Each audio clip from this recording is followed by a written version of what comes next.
नमस्कार, प्रिया बेसिक स्टिचिंगमध्ये आपल्या सगळ्यांचं मनापासून स्वागत। आजच्या या व्हिडिओमध्ये आपण 40 साईजचा बोटनेक ब्लाउजचं कटिंग बघणार आहोत। हे कटिंग जे आहे ते अगदी सोप्या पद्धतीने सांगितलेलं आहे। पहिल्यांदा पेपर कटिंग बघणार आहोत आणि नंतर अस्तरवर कटिंग बघणार आहोत। तर 40 साईजचा ब्लाउज आहे हा आणि 4 टक्समध्ये हा ब्लाउज तयार करायचा आहे। इथे मी पेपरवर पहिल्यांदा कटिंग करणार आहे। तर डबल फोल्ड पेपर घेतलेला आहे। ओपन बाजू माझ्या ऑपोजिट साइडला आहे, फोल्ड बाजू माझ्याकडे आहे। फ्रंट आणि बॅक असे दोन्ही पार्ट एकत्रच आपण कटिंग करणार आहोत। नंतर एक्स्ट्राचं जे काही मार्जिन आहे ते आपण वाढवून घेणार आहोत। तर इथे पहिल्यांदा बंद बाजूकडून उंची टाकायची आहे ब्लाउजची तयार।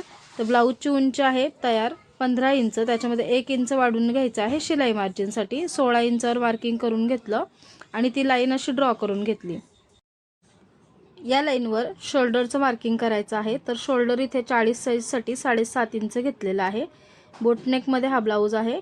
7.5 इंचावर मार्किंग केलं। समांतर अंतरावर सुद्धा 7.5 इंचावर मार्किंग केलं आणि ही जी लाईन आहे तिथून खाली आर्महोलचं मार्किंग केलेलं आहे 7.5 इंच। तर ते असे दोन्ही लाईन आहेत त्या ड्रॉ करून घेतल्या।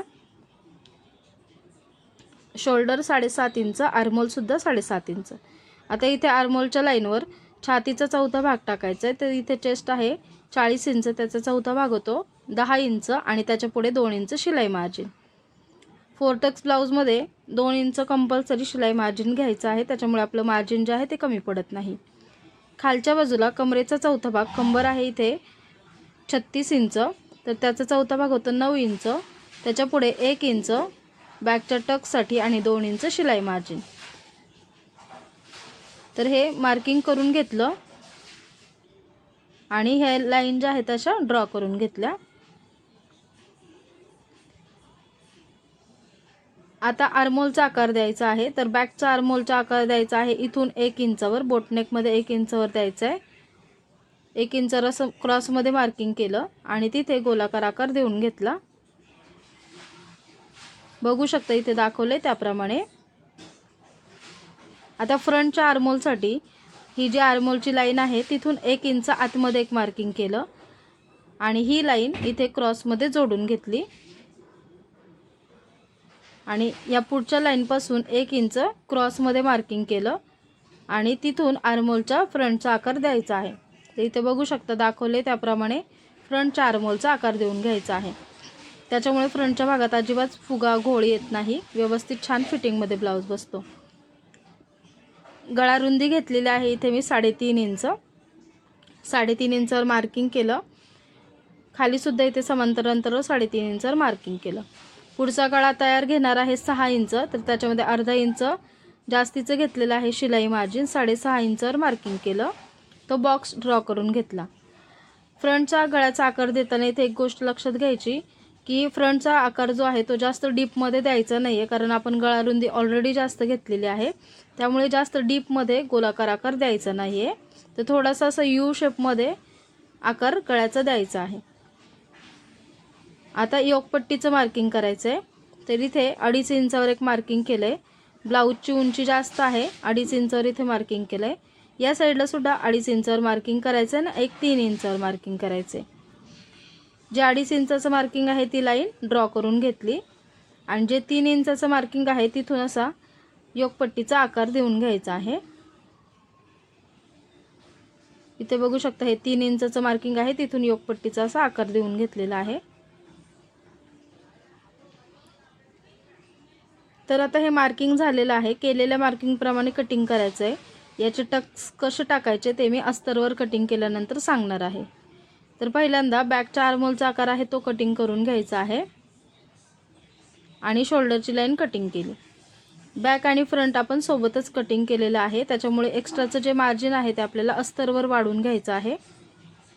इथे अर्धा इंच शोल्डर उतार दिलेला आहे। बोटनेकला आर्महोलच्या साईडने शोल्डर उतार द्यायचा असतो, तर इथे अर्धा इंच मार्किंग केलं, क्रॉसमध्ये लाईन ड्रॉ करून घेतली। हे सुद्धा कटिंग करून घेतलं। आता जसं मार्किंग केलं आपण त्याप्रमाणे कटिंग करून घ्यायचं। तर हा भाग ओपन केला आणि मध्ये जे जॉईंट आहे ते कट केलं, त्यामुळे फ्रंट आणि बॅक आपल्याला वेगवेगळे मिळतील। आता योकपट्टीचं कटिंग करून घ्यायचं पुढच्या भागाचं आणि जो साइड पार्ट आहे गळ्याची कटिंग आहे ती करून घ्यायची आहे। याच्या आधीसुद्धा चॅनलवर भरपूर व्हिडिओ अपलोड आहेत, तर ते व्हिडिओसुद्धा तुम्ही चॅनलला व्हिजिट करून बघू शकता. असेच यूजफुल व्हिडिओ पाहण्यासाठी चॅनलला सबस्क्राईब करून ठेवा आणि शेजारचं बेल बटन देखील प्रेस करा, म्हणजेच तुम्हाला येणाऱ्या माझ्या प्रत्येक व्हिडिओचं नोटिफिकेशन मिळेल आणि व्हिडिओ पाहता येतील. तर हे पाहू शकता, फ्रंटचा जो भाग आहे तो कटिंग करून झालेला आहे. आता ह्या भागामध्ये आपल्याला एक्स्ट्राचं मार्जिन वाढवून घ्यायचं आहे, कारण फ्रंट आणि बॅक आपण सोबत कट केले ते, त्याच्यामुळे मार्जिन फ्रंटच्या भागामध्ये एक्स्ट्रा घ्यावं लागतं. आता हा बॅकचा भाग आहे, तर बॅक पार्टला वरती मी गळा रुंदी घेतलेली आहे 3.5 इंच आणि गळा खोली वरचा जो गळा आहे तो घेतलेला आहे 3 इंच. असं एक बॉक्स ड्रॉ करून घ्यायचा आहे. इथे डबल नेक मी बनवणार आहे. बॉक्स ड्रॉ करून घेतला आणि गळ्याचा गोलाकार आकार देऊन घेतला. याच्यामध्ये खाली तुम्हाला हवा तो आकारामध्ये खालचा गळा आहे तो बनवू शकता. केलेल्या मार्किंग प्रमाणे कटिंग करून घेतलं. खालचा नेक ड्रॉ करण्यासाठी खालून इथे 4 इंचावर मार्किंग केलं. इथे सुद्धा गळा रुंदी 3.5 इंच घेतलेली आहे. वरच्या बाजूने 1 इंच किंवा अर्धा इंच इथे गॅप देऊ शकता, तर मी इथे अर्धा इंच दिलेला आहे गॅप आणि 3.5 इंचचा असा बॉक्स ड्रॉ करून घेतला. यामध्ये हवा तो शेप तुम्ही ड्रॉ करून पाहिजे तो गळ्याचा आकार देऊ शकता. तर मी ते ड्रॉप शेपच तयार करणार आहे. याचा बॅक नेकचा संपूर्ण स्टिचिंगचा पार्टसुद्धा लवकरच येणार आहे, तर त्याची लिंक मी डिस्क्रिप्शन बॉक्समध्ये देते. याला छान असं नेकला डिझाईन बनवलेलं आहे, तर नक्की हा व्हिडिओ पाहू शकता. तर आता मी इथे ड्रॉप शेप असं ड्रॉ करून घेतलेला आहे. केलेल्या मार्किंगप्रमाणे कटिंग करून घ्यायचं आहे. तर मी हे डायरेक्ट आता अस्तरवरच नंतर कटिंग करणार आहे. इथे टक्स घेतला आहे 4.5 इंच आडवा आणि 3.5 इंच उभा असा ड्रॉ करून दोन्ही बाजूला अर्धा इंच म्हणजे टोटल 1 इंचाचा टक्स घ्यायचा आहे. तर इथे मी ड्रॉ करून घेतलं. तर असा हा बॅक पार्ट आपला तयार झालेला आहे. स्लीवचं कटिंग करण्यासाठी इथे डबल फोल्ड पेपर घेतला आहे. फोल्ड बाजू माझ्याकडे आहे. फोल्ड बाजूकडून बाहीची जी काही उंची आहे तयार त्याचं माप टाकायचं. इथे तयार उंची आहे 10 इंच. अस्तरचा ब्लाऊज असल्यामुळे 1 इंच शिलाई मार्जिन घ्यायचं आहे. 11 इंचावर असं मार्किंग करून घेतलं, लाईन ड्रॉ करून घेतली.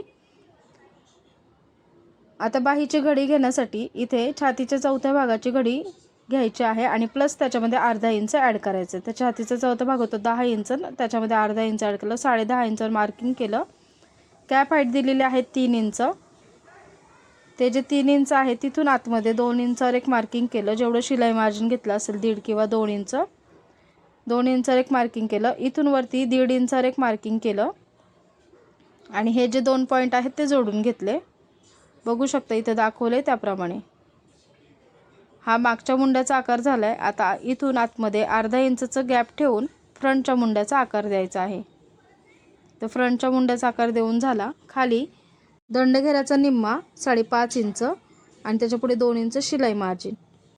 हे 2 पॉईंट जोडून घेतले. केलेल्या मार्किंगप्रमाणे कटिंग करायचं आहे. पहिल्यांदा बॅकच्या आर्महोलचा आकार जो आहे मुंड्याचा आकार तो कटिंग करून घेतला.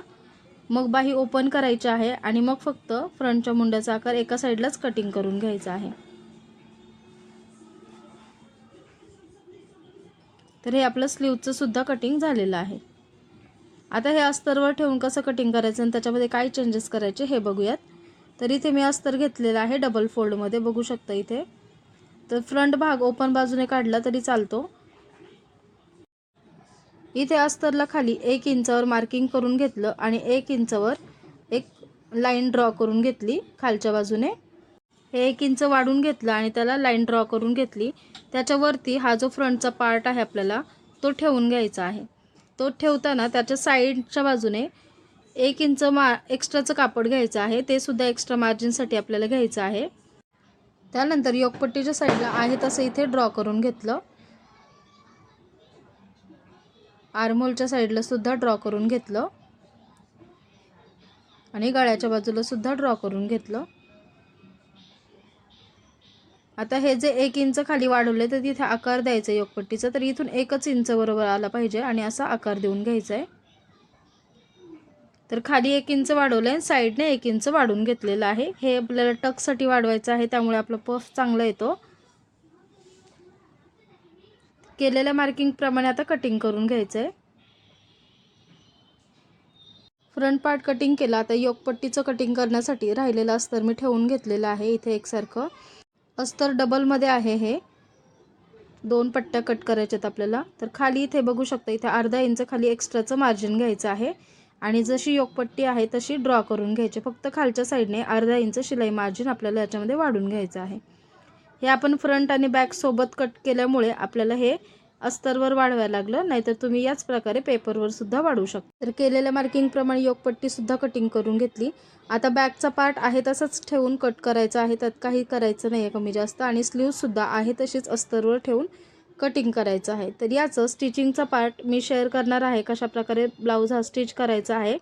बॅक पार्टला सुद्धा त्याला डिझाईन बनवलेली आहे, पॅटर्न बनवलेला आहे आणि स्लीव्जला सुद्धा छान पफ स्लीव्ज बनवलेले आहेत. तर दोन्ही व्हिडिओच्या लिंक तुम्हाला डिस्क्रिप्शन बॉक्समध्ये मिळतील.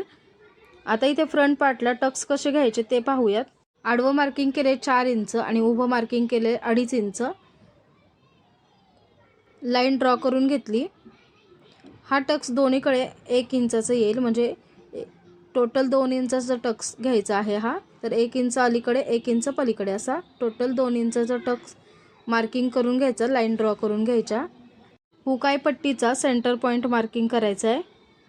त्या सेंटर पॉईंट मार्किंग केल्यानंतर इथून क्रॉसमध्ये 1.5 इंच जिथे येईल तिथे मार्किंग करायचं आहे आणि हा पॉईंट इथे जोडून घ्यायचा आहे.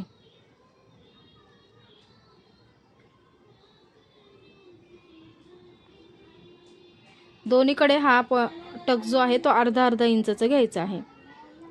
इथे 1.5 इंचावर मार्किंग केलं. इथेही क्रॉसमध्ये 1.5 इंचावर कुठे येते तिथे मार्किंग करायचं. हे 2 पॉईंट जोडून घ्यायचे आणि इथूनही 1.5 इंचावर मार्किंग करायचे आणि आर्महोलमध्ये हा पॉईंट जोडून घ्यायचा आहे. तर आता हे साईडचे जे 2 टक्स आहेत ते टोटल 1 इंचाचा घ्यायचा. इकडे अर्धा इंच तिकडे अर्धा इंच, टोटल 1 इंचाचा असा टक्स येईल हा. आणि या साईडचा हुकाई पट्टीच्या साईडचा आहे तो सुद्धा तेवढाच येईल. हा जो टक्स आहे आर्महोलमधला तो पाव इंचाचा येईल, म्हणजे टोटल अर्धा इंचाचा. आपण जे खाली 1 इंच वाढून घेतलेलं आहे शिलाई मार्जिन, ते साईडचे जे टक्स आहेत हुकाई पट्टीचे आणि साईडचा, तर त्यासाठी 1 इंच घेतलं, तो 1 इंच इथं कवर करून घ्यायचं आहे. तर असं टक्स दुसऱ्या साईडला सुद्धा सेम याच पद्धतीने ड्रॉ करून घ्यायचे. तर ही अगदी सिंपल पद्धतीने 4 टक्स ब्लाऊजची कटिंग सांगितलेली आहे. बॅकपार्ट आहे तसं ठेवून कटिंग करायचं आहे, स्लीव्हसुद्धा आहे तसं ठेवून कटिंग करायचे आहेत. ही 4 टक्स ब्लाऊजची कटिंगची अतिशय सोपी पद्धत आहे आणि याच्यामध्ये पफसुद्धा खूप छान येतो. अजिबात ब्लाऊज जो आहे तो प्रेस झाल्यासारखा वाटत नाही.